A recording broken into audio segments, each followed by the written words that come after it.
The legend lives on from the Chapo down on the big lake they call Gitchigumi.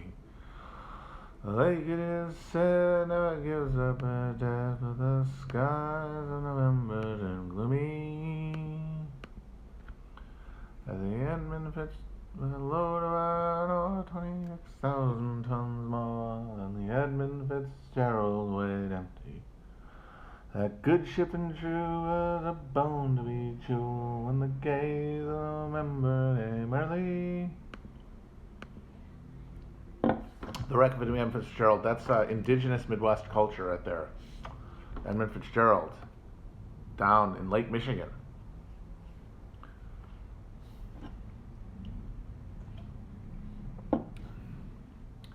Might not be terribly long today. I might not go the whole hour, just warning you, depending on how it goes. But I wanted to show the flag today.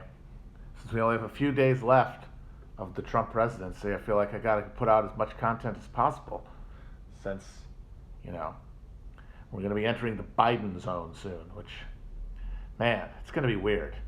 At this point, having Trump not be president is going to be very odd, because how is the press, the media, press, I sound like I'm 90, the media, how's the media going to deal with that? Because like they've all clearly decided at the top level that this guy is a threat to democracy. They've cut him off from Twitter, but are they going to be able to maintain that that unified face in resisting the urge to just cover him like he's still president? Because my God, who wouldn't want to? I mean, you're going to have, otherwise what? You're going to have Joe Biden sitting in a rocking chair like Grandpa Sawyer in fucking Texas Chainsaw Massacre? Give me a fucking break. That's not going to be fun.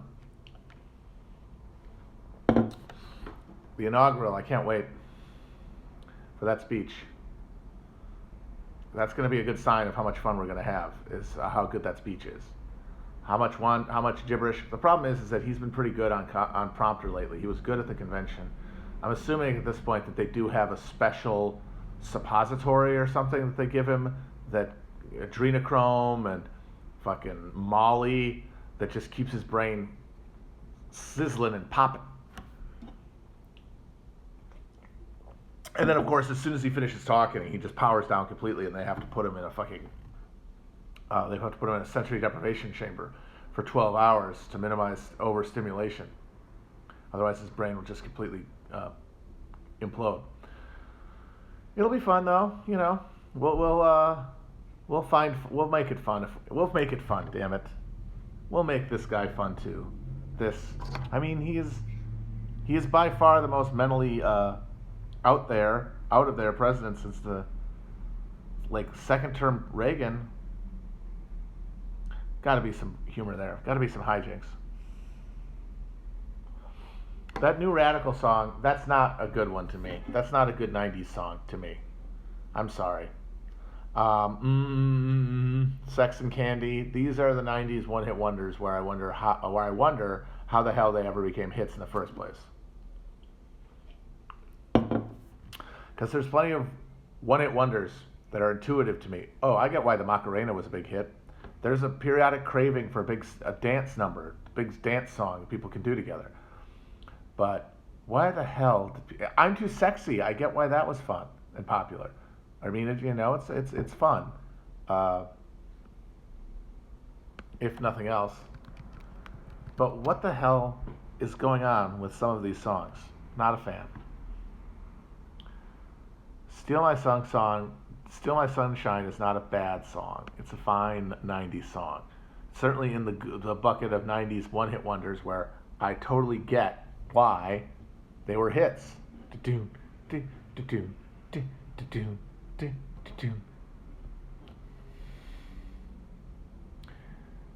Old Town Road. Somebody's talking about Old Town Road. Old Town Road is weird in that it's almost less a one-hit wonder than a old-timey novelty song, which is a genre that has largely disappeared completely. Oh God, how bizarre. I hated that one. That guy's voice was so whiny. Why? Who liked that? Oh my God. LFO or whatever it was, Girls of Summer, a terrible, terrible song. Well, I get why it was popular though. That was one I don't like, but I get why it was popular. Some of them I don't like, and I don't understand how anyone could like them. But I definitely got why. I mean, they were a boy band, and boy bands were popular. Oh man, somebody mentions Alien Ant Farm. I was thinking about this the other week. How much worse is it being, what's worse, all right. I mean, first of all, there's a question, if you're a musician, is it better to have been a failure or a grinder or something, or to become a one-hit wonder, where you get a little moment in the sun and then you're a punchline? Is it worth it? I mean, in past generations, but monetarily, it definitely would, because in the old CD and album era, I think if you had one significant hit, you were going to make enough money there. If you didn't, do what MC Hammer did and buy a bunch of racehorses and solid gold pants, you'd be sitting pretty. But, you'd still be. Now, I don't even know if you get that. But there's got to be a special sort of sadness that comes with being a one-hit wonder, where the one hit was a cover.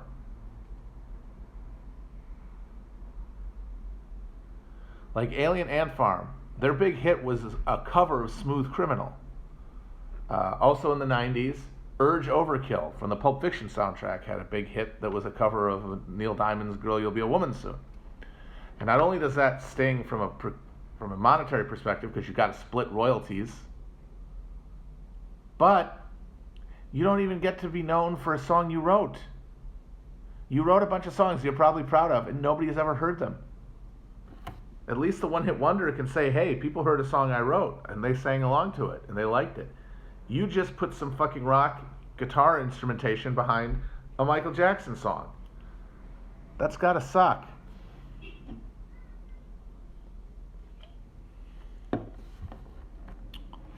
I mean, it's certainly a case like that. Some of them, the one-hit wonder is a more popular version of the song that was covered, in which case you sort of are the winner there, no matter what. But nobody's going to forget fucking Michael Jackson because some bald assholes showed up with guitars. A bunch of Alien Ant Farm people died in a plane crash? I did not hear that. My God. Horrifying.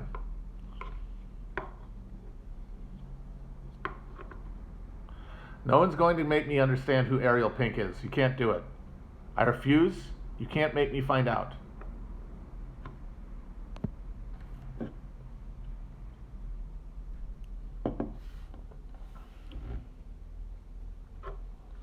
Who Let the Dogs Out was a cover? Probably.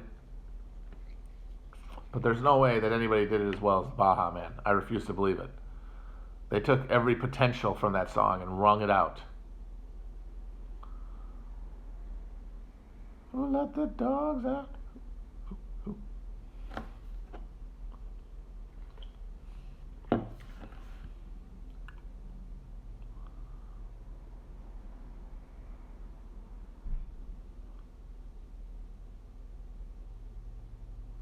Yeah, even Mitt Romney had heard Who Let the Dogs Out. One of the greatest politician moments of all time. Something you couldn't script. Starched shirt white Mormon reading a bunch of black people and just immediately going, who let the dogs out? Who?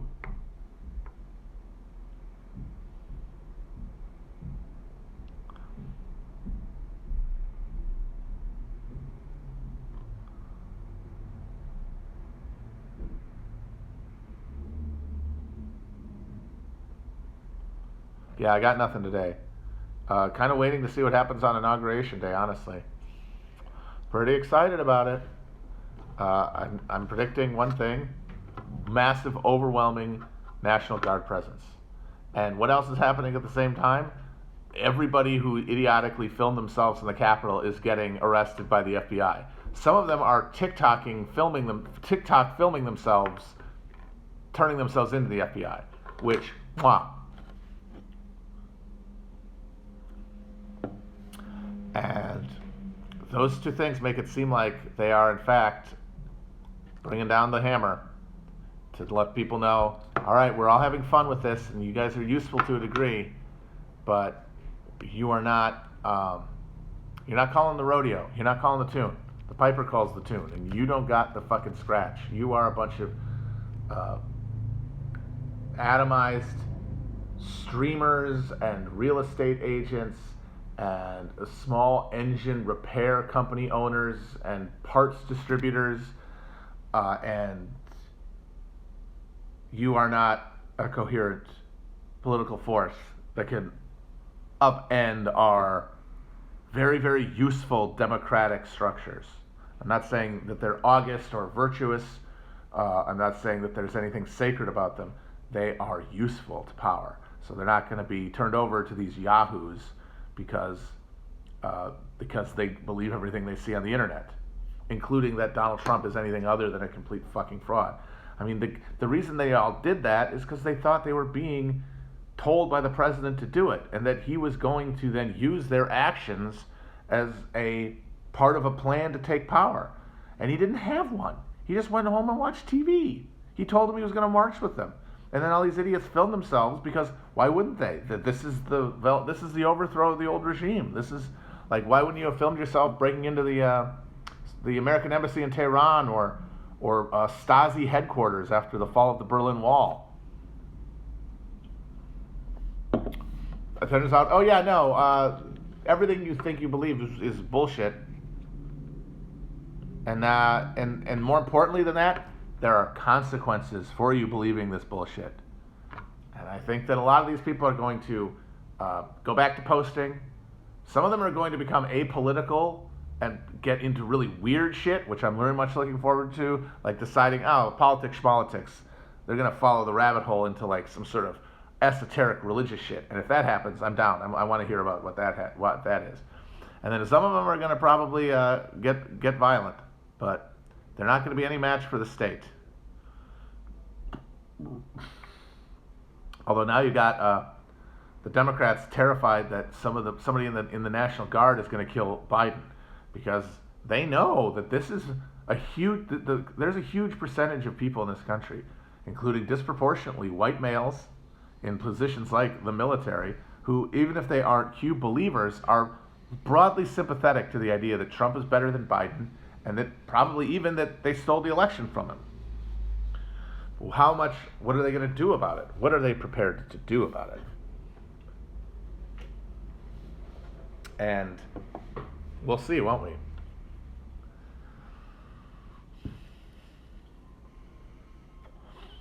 One thing we can all say is that everything is going fine, and there's no problems whatsoever. We can all relax. I mean, that's what's so funny about the people who insist on you being upset or you personally showing some sort of fear of fascism. It's to say that your particular pet fantasy is not based in reality, is not to insist inherently that things are good or sustainable. That sure shit is not true. I do realize, though, that there is a real congruity between Republicans under Obama, who would insist that Obama say the words Islamic terrorism, and people telling me that I need to say fascism. And the only difference is at least the Republicans were asking, the President of the United States to do it, and not a fucking podcaster. But the undergirding logic is exactly the same. The undergirding logic is that if enough people hear the bad, scary word, they will, with the Republicans, it's agree with us on, a policy. And with the fascist thing, in practice, it's the same deal. It's agree with Democrats around a policy. And I'm not going to sign up for anything that does that, because the Democrats have nothing good to offer anyone. It's amazing the number of people who insist that they are like, look, I'm as left as anybody. I understand the Democrats are bad, but strategically supporting them for X, Y, and Z. One, they don't care about your help, really. You're just some assholes on the internet. You don't really have any power. And two, everything terrible that you're worried about happening, all of the ratchet of nationalist and white supremacist violence, and cult-like savagery, and like an unrestrained police state, That's all shit that they are encouraging at every step because they're locked in the death spiral. The extraction and mitigating mitigating any popular opposition to a program of austerity. I mean, that's what both parties do. They pitch it to different audiences, but they both exist to project a alternative to what people don't like, and then they believe naively or desperately that that's what they're going to get, when really what they're going to get is a bipartisan collaboration to bring about worsening conditions for everybody.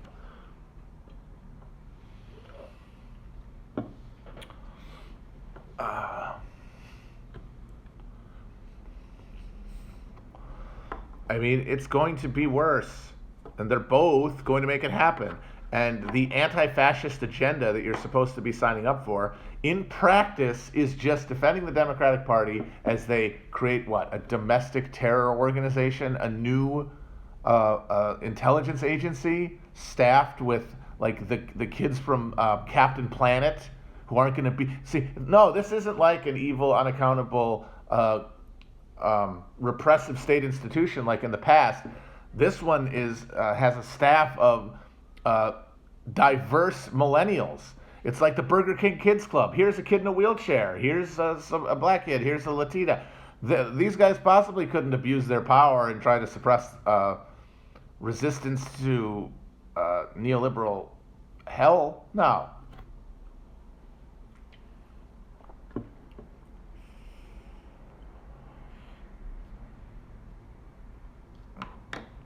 So if that's what the whole point of it is, and that is it, that's what everyone is disingenuously arguing for, either because they've convinced themselves, because they're too addicted to fear and too addicted to the idea that they're in a cataclysmic moment in history where they could be defined by their resistance to evil in the form of posts, or they really just want people to shut the fuck up and let Biden do his job. And this is a good way to go about that. It's a good rhetorical cudgel. I saw Eric Levitz claim explicitly, the whole point of the fascism thing is to get people to not like them. It's a messaging tool.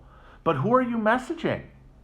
The only people who care about these terms are people who are already in your discourse bubble. They're already sorted. You're not bringing any new people into the fold. You're not convincing any new people. That's really what people seem to be unwilling to accept, probably because it shows how functionalists they are, how unable they are to do anything meaningful other than just fill a role, is that our political discourse is pitched to the same group of people who consume political media and vote. And that is a relatively stable pool of people whose opinions are made up. The only way that you're going to break the dynamic we have now, the only way you're going to destroy the Republican Party the way that so many liberal leftists demand, is if you radically change the demographic and size of the political subject in this country. Corey Robin has been 100% right about this the whole long way, by the way. I said this on a previous stream, but Robin has gotten the Trump thing way better than a lot of other intellectuals who you'd think would be able to see what was in front of them, but are blinded by the same spectacular politics that ensorcel, as I like to say, all of us. So give him credit for holding strong.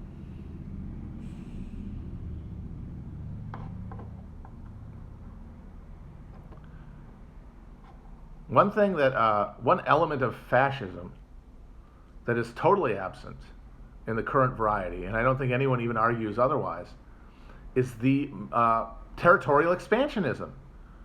And you can say, saber rattling with Iran, or increasing bombings in Yemen or Somalia. That's all terrible, but it's mostly part of the machinery it's maintaining the machinery of the empire we have. And that's just it. We have already taken everything. Where is to expand?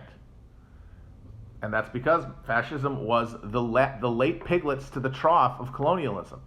The places that went fascist were the countries that, because Italy and Germany were the European countries that, because they became modern polities the latest, were able to access the spoils of empire last, at which point most of it was already taken. The Monroe Doctrine had shut Western Hemisphere to any kind of expansion, and Africa and China were carved up between the British and the French. Hell, the fucking Portuguese and the Dutch had more fucking stuff than the Germans and the Italians had. And the thing that guys like Mussolini and Hitler realized is that in the world of the nation state, if you take as a premise nation state competition as existential, which Europeans had for generations and which had been, violently and horrifically and monstrously demonstrated in World War II, World War I, which was, in many ways exacerbated by the great game, the colonial game. They saw, we don't stand a chance in this contest. The Japanese military had the same epiphany. We don't stand a chance unless we can access some fucking raw materials. If we can get some of those new markets going, if we can reach that next higher stage of capitalism that Lenin talked about. And the moral horror that the Allies saw, were able to provoke at the Axis, was essentially that they were doing that stuff, or they wanted to do that stuff. One, in Europe, at least Hitler did, Germany did, with the Ostplan, where they were going to turn the Ukraine into a neo-feudal agricultural colony with like little communities of SS officers and their families as colonial barons, and then the remaining Slav population that hadn't been starved to death would be working in agricultural serfdom, basically. So they did it to the wrong people, and they did it after the rest of the European empires had, to a degree or another, civilized themselves by virtue of time passing and by virtue of success. There's nowhere to go now. The myth is over.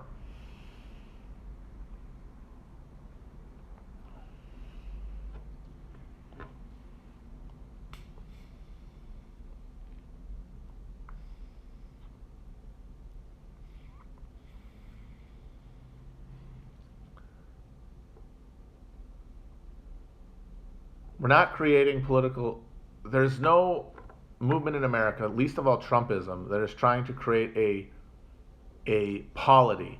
It's trying to create a national project. And I think the reason that matters, and the reason it's not just fucking pedantic academic shit, is because it all goes to the question of, well, what do you do about it? Which is the only question that actually matters, right? Obviously, the academic definitions are meaningless. The question is, what do you do about it? And the reality of the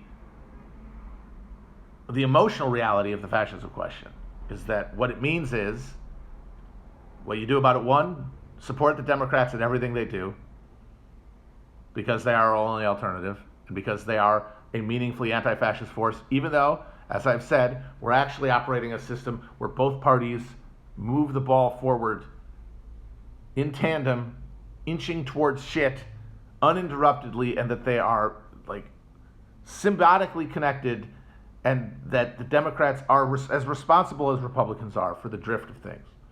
And so that therefore supporting them, obviously, to the degree that it's in any way effective, is effectively helping everything get worse, including the rise of whatever the hell kind of fascist demon you think is being conjured here.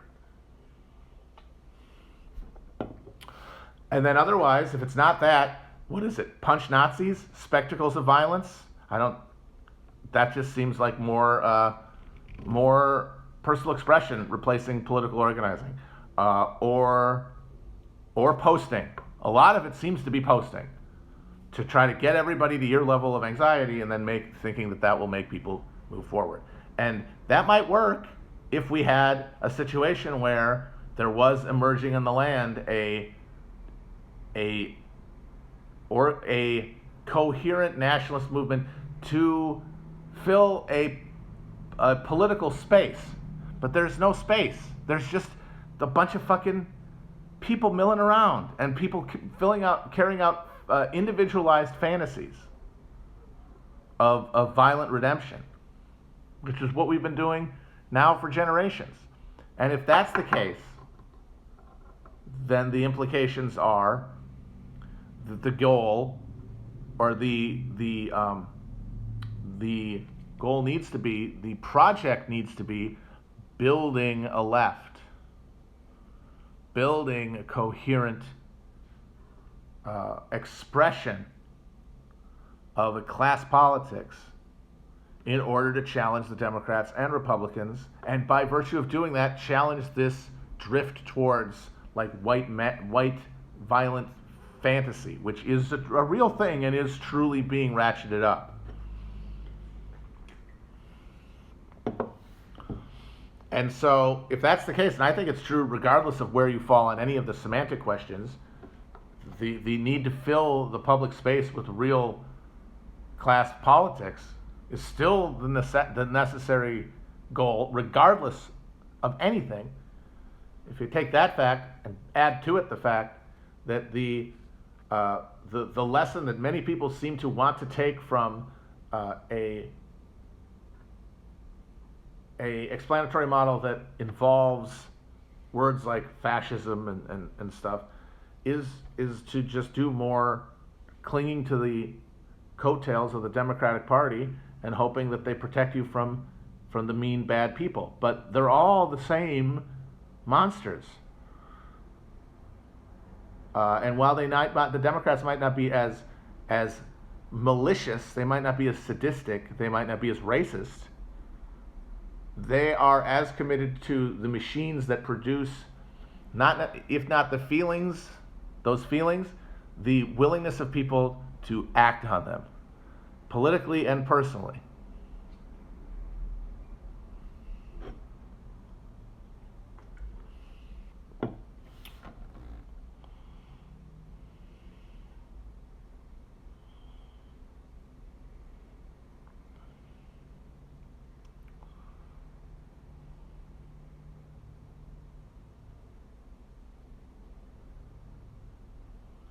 God, Elon Musk being the richest person in the world right now. I mean, if whatever histories of the era, like of the Roaring '20s before the big collapse,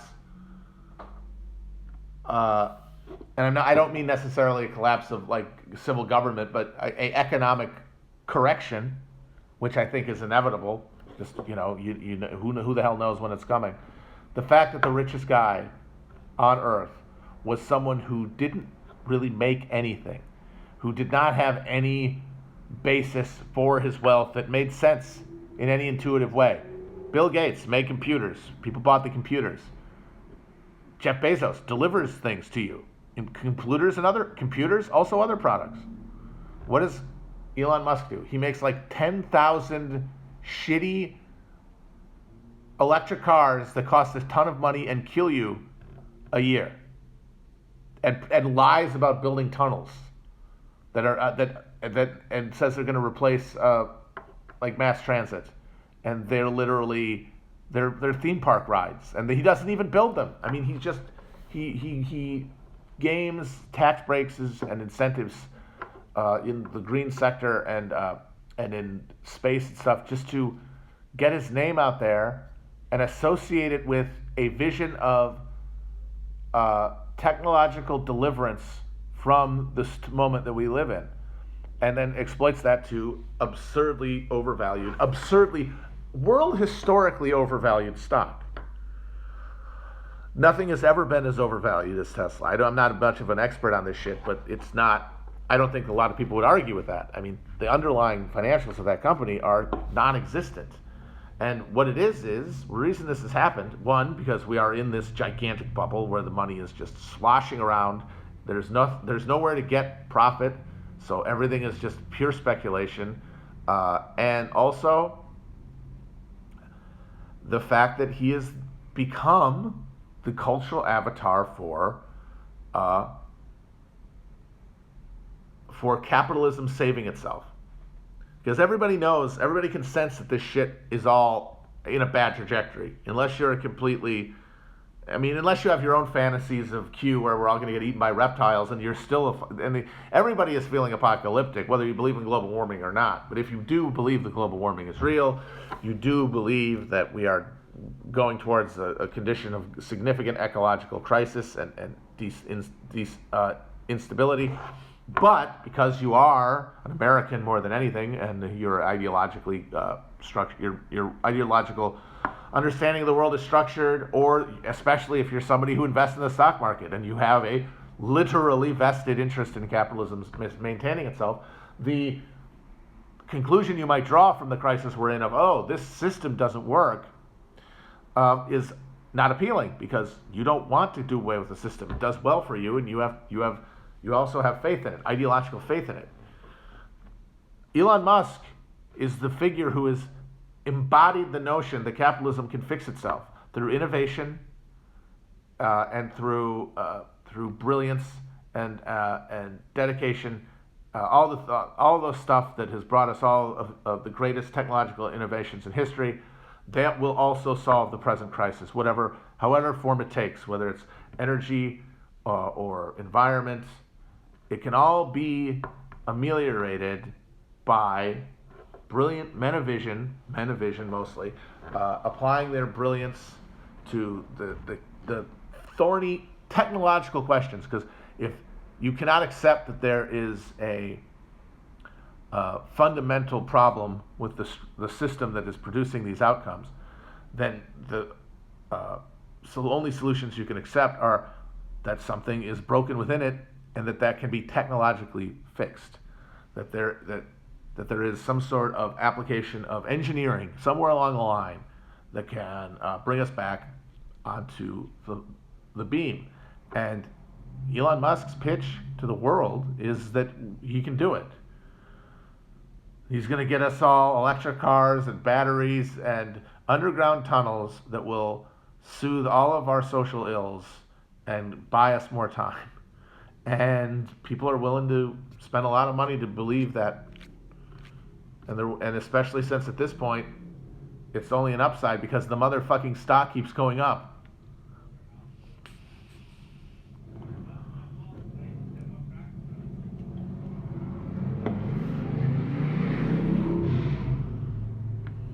Fucking guy was on Rick and Morty, for Christ's sake.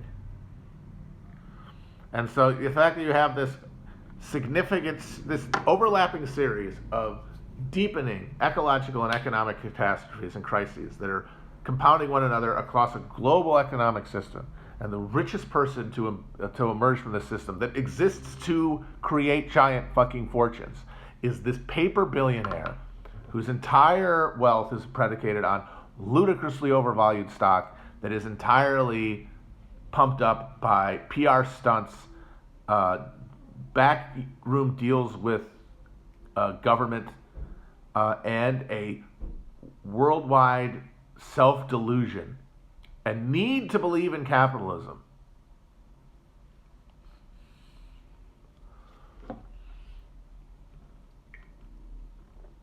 At the end of the day, we just have to believe, because the alternative is too unthinkable. And Musk is someone you can actually believe in, not just from the sidelines, but from the position of an investor and consumer. You can make it happen. You can buy a Tesla. You can buy Tesla stock. Or you could go online and argue in people's comments about how he's a genius, even though he today suggested that they build tunnels under Miami, which is in Florida, a state with a water table that is about 3 inches below the surface of the earth, and is entirely limestone. I mean, just a bimbo, but and a classic carnival barker, and it's perfectly fitting that he would be our avatar of global capitalism, this scam artist. And then look who is the avatar now of Trumpism in the absence of Trump. Mike Lindell, the My Pillow guy, who is another perfect avatar of middle American petty bourgeois reaction. I'm going to see if I can find the quote, but Rick Perlstein's first book, Before the Storm, the one about Barry Goldwater, features in the very beginning an extended description of this type of people who would make up the first generation of funders and organizers of the right-wing reaction to the New Deal consensus that emerged after World War II. So let me see if I can find this quote.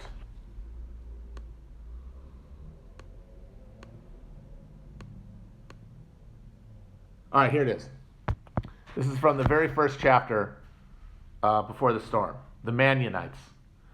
Imagine you live in a town of 20 or 50 or 100,000 souls, in Indiana perhaps, or Illinois or Missouri or Tennessee, with a colonnaded red brick city hall at the center, a main street running its breadth, avenues rimmed with modern bungalows and named for trees and exotic heroes and local luminaries, interrupted at intervals by high-steepled churches.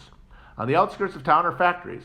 It is June 1959. In 3 shifts a day, they throw up great clouds of smoke, churning out vast pools of cement, cords of lumber, spools of rolled steel, machine parts of every size and description. Although no one who doesn't have to would ever venture inside one of these factories, locals point to them with pride because they are what make their little town prosper, and because all over the world foundries use machine parts inscribed with the town's name. Imagine you are the proprietor of one of these concerns. Your father founded it. Perhaps to start things, he cadged a loan from the father of a man you bank with now. Probably by dint of their shared membership on any number of company boards and fraternal orders and community chests and church committees, the bank let it slide when your father, who had made sacrifices to expand his plant in the hopes that the town's grandchildren too might enjoy its fruits, was late a time or two paying off a note. You grew up reading the adventure novels in the Mark Tidd series by Clarence Buddington Keeland, an author prominent in the National Republican Party, and your favorite was the story of a group of boys taking over a rundown sawmill and getting it to turn a profit. Up till then, a river didn't mean anything to me but a thing to fish or swim in, the narrator says.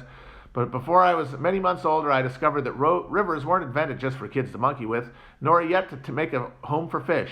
They have businesses, just like anybody else, and they're valuable just like any other business, getting more valuable with more business they do. Calvin Coolidge once said, the man who built a factory builds a temple. The man who works there worships there. You agree. You like Calvin Coolidge. By the time you took over the plant, the additions you built were too expensive to finance through any of the banks in your town, which was now a small city. More and more, you found yourself trudging to New York, hat in hand, for money. New York, after all, controlled over a quarter of the nation's banking reserves. Your letterhead soon bore an address in Manhattan as well as the one in your town, but it galled you that it took what it took to get the Wall Street boys to take you seriously. You had worked much harder than any of them when you went to college with them back east. When the union rep came by to try to sign up your men, there are hundreds, but you know most of them by name, you told the workers stories of the sacrifices your father made for their fathers. You reminded them of the times you kept everyone on the payroll when business was slack, of how you were always ready with an advance to help with a new baby or a sick mother. For 50 years, they seemed perfectly happy without a union, but when FDR signed the Wagner Act, the organizers came again, this time with a slogan: the president wants you to join a union. A union came.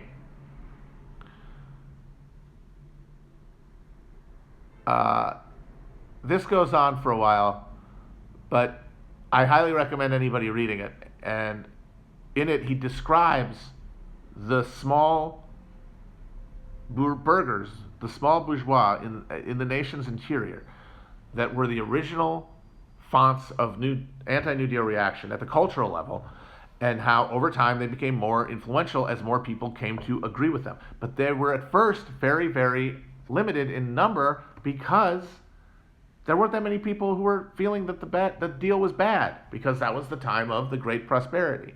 But as things got worse and as cultural differences sharpened especially, and then after the neoliberal turn, it only got bigger and bigger. And now you've got people who have no financial stake in the small regional economies are in fact as much serfs to them as the rest of us are serfs to global finance but who don't see that, who only see because their politics have been totally filtered through just the cultural affect that that they recognize and either accept or reject, and that there's no real underlining politics. But the reason they're doing that, the reason they're listening to that, the reason they're responding to those cultural cues and the reason that they want an answer that is that bloody and is that confrontational and is that apocalyptic is because things are worse for everybody. And even if they aren't worse for you, you can see them getting worse. And honestly, for a lot of these type of people, they are getting worse. But the modern version of this guy that he's talking about here, Perlstein's talking about, is Mike Lindell. But of course, he is the version from now, not from then. He is the version who was a crackhead for 40 years and then decided that, actually Jesus loves me more than anyone on earth and has told me that it is my destiny to become a billionaire pillow salesman. And now he is a small, relative to the fortunes back east, bourgeois factory owner. Like, there's a factory that makes those goddamn pillows in Minnesota. And now he is them. He is the smallholder, the one from or small factory owner, the small business tyrant, overblown, and now a cultural figure and potentially a political figure as well. I don't know if he's got the charisma to be Trump, but he fits the pattern very well. And the other thing that he has in common with Trump, and I think this gets underrated, is that, and this is also one of the things that undermines all the fretting about, what if a competent Trump? What about a smart Trump? What about a Trump who has a plan? That's a contradiction in terms, because Trump's incoherence and idiocy are the things that people like about him. Because what got Trump through the door, more than any policies, was that other dumb people heard him and knew that he was also dumb like them.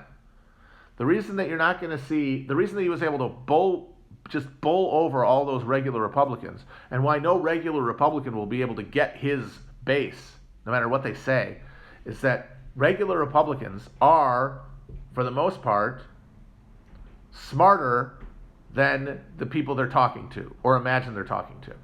And that comes across as condescending.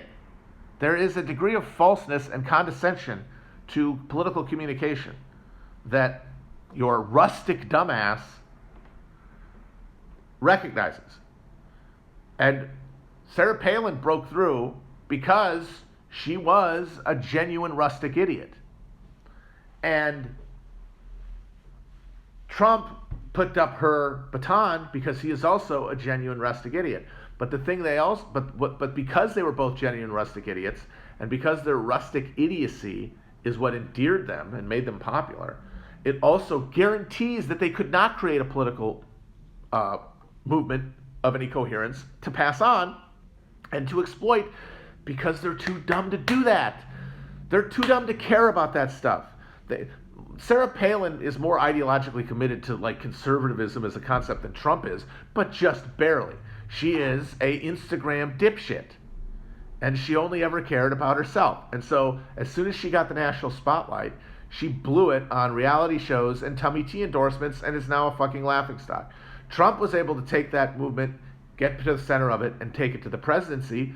But as soon as he lost, it's over. He wasn't even his attempt to foment a coup. And I mean, yeah, of course he tried to overturn the election. There's no question he tried to overturn the election. But he did that by just calling people and say, overturn the election, please. And then just tweeting to his followers, overturn the election, please. And then go in front of people and say, overturn the election, please. If you're at the center of a fucking political conspiracy, you actually have to have some agency, especially when you're the president of the fucking United States.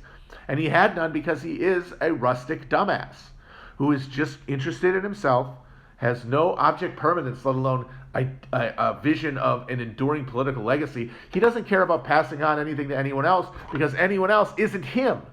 Like, talking to him about a legacy is terrible because you're making him think about the fact that he's not going to be here someday, and he can't conceive of that because he's a dumbass. And if he hadn't been that dumb, they would have picked up on it. And Mike Lindell is as much a rustic dumbass as Palin or Trump.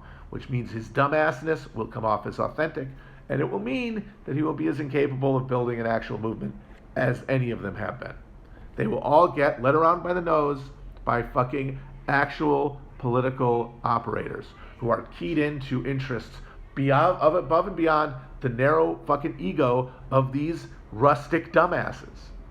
And they will make them do what they want to do, which is why Trump governed as a fucking Republican. The only big thing he carried out, the only big domestic policy he carried out was a fucking tax cut.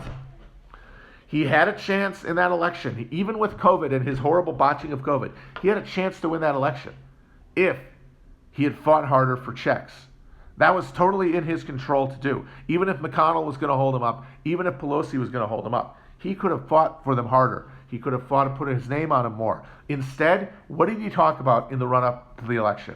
He talked about how he couldn't get his giant shits down the toilet.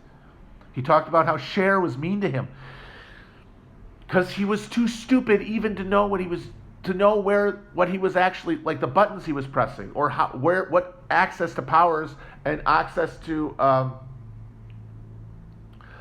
influence he had.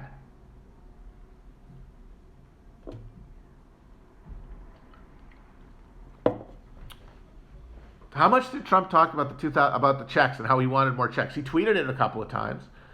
Did he put it front and center anywhere? No, because his advisors also didn't want those checks.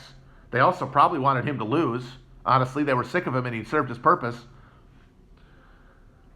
And he had no ability to push against that, even though it was in his power, because he wasn't even aware of it, because he wasn't even able to keep the thought in his head long enough to pursue it. He was distracted. He saw a fucking squirrel out the window, or fucking he was watching the William Devane for Goldline commercial again. And if he hadn't had that, if he hadn't been that rabbit-brained, he wouldn't have gotten in that position in the first place, where people would think he was a god emperor and want to fucking charge into the mouth of Congress on his behalf. The stupidity, the idiocy, the authenticness is what they're responding to more than any policy.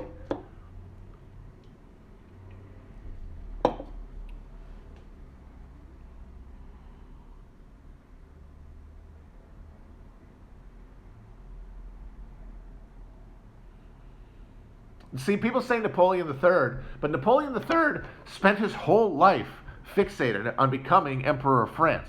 He thought it was his birthright. He got arrested several times and spent time in prison, years in prison, for trying to overthrow the government.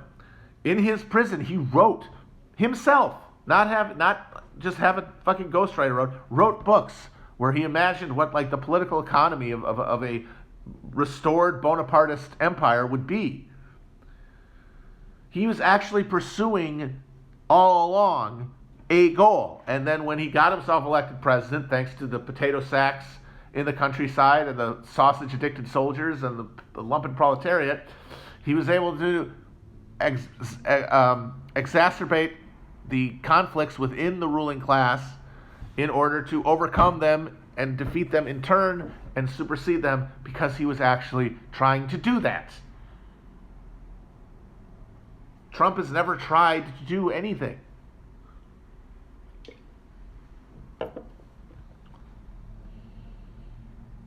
The trade war is the closest thing they did to any kind of like economic populism, and it fucking failed. It blew up in their faces. All it did was fucking pauperize a bunch of soybean farmers in the Midwest.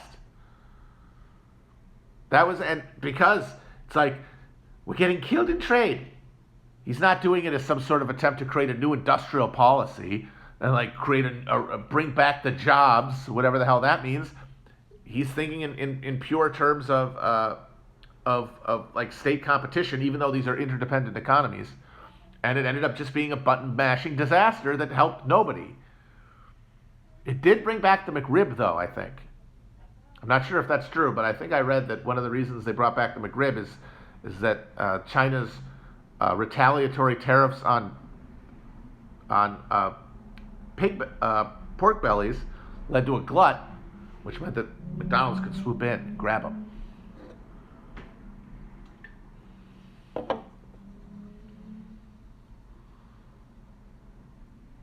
Like, Trump only cares about his own brand, and not even like brand beyond himself, like to his family. Him because he cannot imagine himself dying. He cannot imagine himself not existing. That's why he has to watch TV all day. That's why he has to keep the focus on himself at all times and keep the volume up. Because he's got to drown out that fucking voice in his head telling him he's going to die.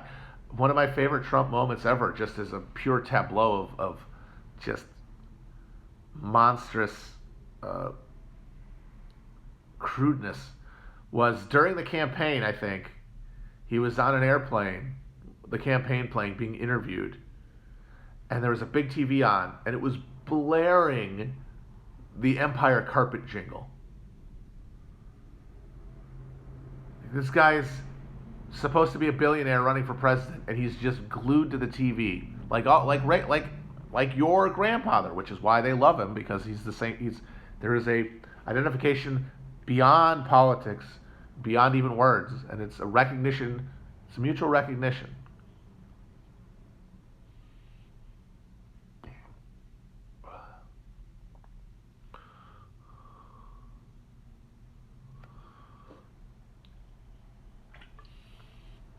Just think how many times he has heard the fucking Celino and Barnes jingle and the Empire Carpet jingle in his life.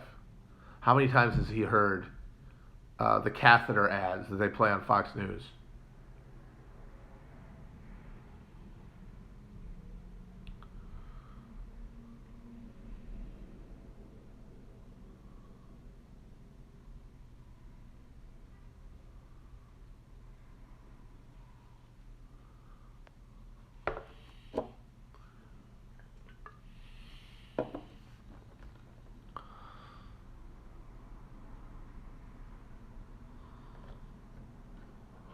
It's my money and I need it now.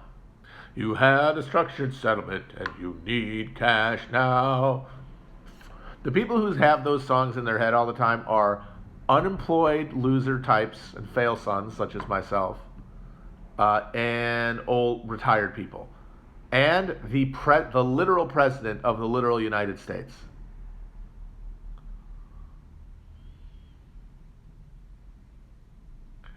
Call J.D.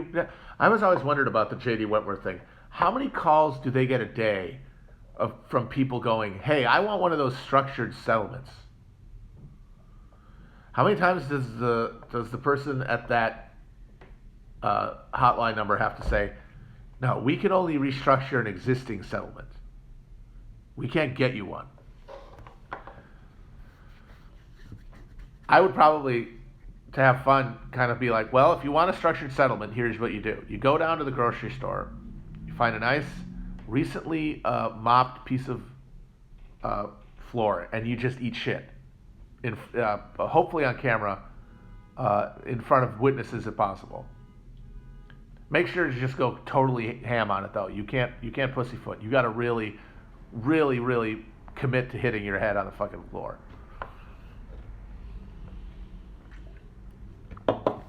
Tell J.D. Wentworth it's a now. Damn it. Well, that's going to be in my head for the rest of the day. Fantastic.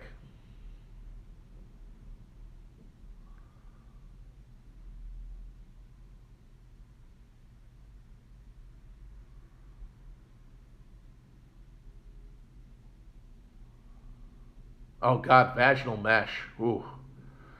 That's got to be one of the grimmest jobs. Is at the call center, the vaginal mesh lawsuit number. People calling in to tell you about their mesh mishaps. Their vaginal mesh mishap. Their vaginal mesh mishaps. Vaginal mesh. Vaginal mesh mishaps. Vaginal mesh mishap. Vaginal mesh mishaps. Vaginal mesh mishaps. Vaginal mesh mishaps. There we go. Did it 3 times. Very proud of myself.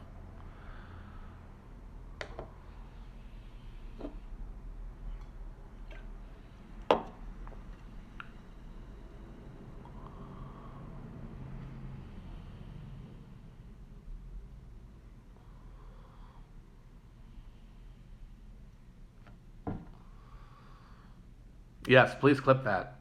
That should be a clip. Clipping is disabled, maybe because I'm getting canceled too much. I don't know. I never disabled it. I don't know how. I wouldn't know how to go about doing that. I still don't know how they get these little pictures of me in the chat. I don't know how that works. Like, hey, there's little me. What's going on?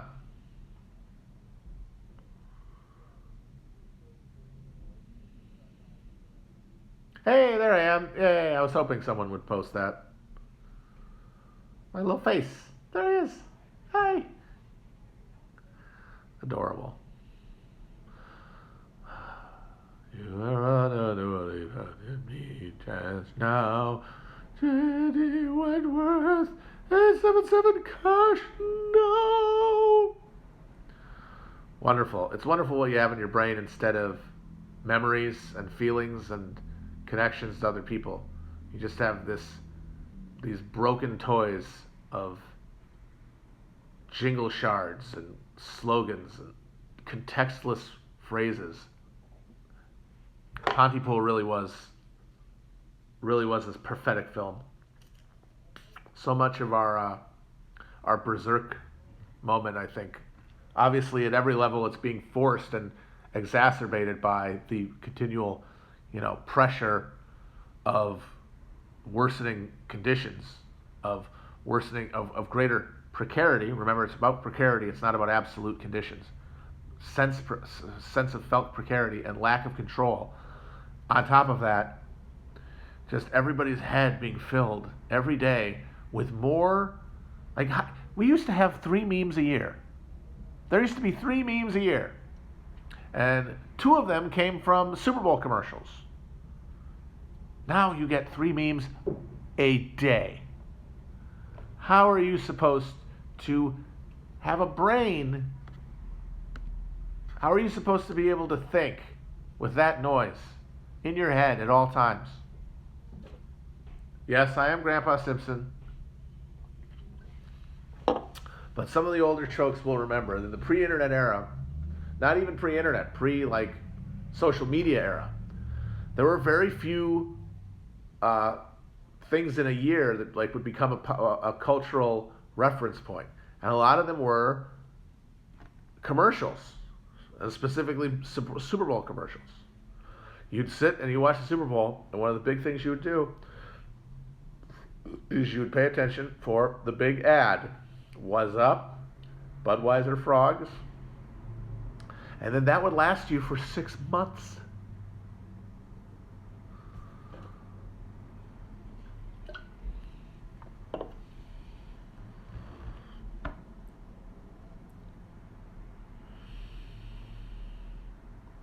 The Bud Bowl. Does anyone remember the Bud Bowl? They had the little bottles play football. And we were supposed to get all excited about who was going to win. Oh, man. Tastes great, less filling. Doritos did a number of them. The Dally Larder. Not Dally Larder. What's her name? I can't remember her name, but there's a woman who got an acting career because she was sexy in a Doritos commercial.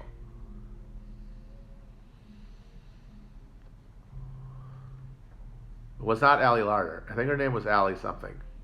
She married Mario Lopez, I think, and then they got divorced very quickly after that.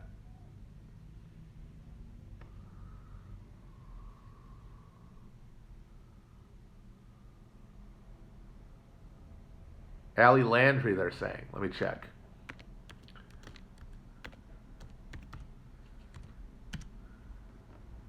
Yep, that was her. She sexily ate a Dorito and became famous for it.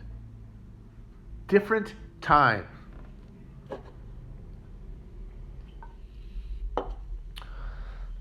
So yeah, if I have any advice for anyone, it's limit your own meme intake. Because if you just let yourself indulge in memes willy-nilly, you are going to get meme diabetes. So it's up to you to limit your meme intake. No more than, I'd say, a meme. You know what? A meme a week. You get 1 meme a week. See if you can handle that. All right. Bye-bye.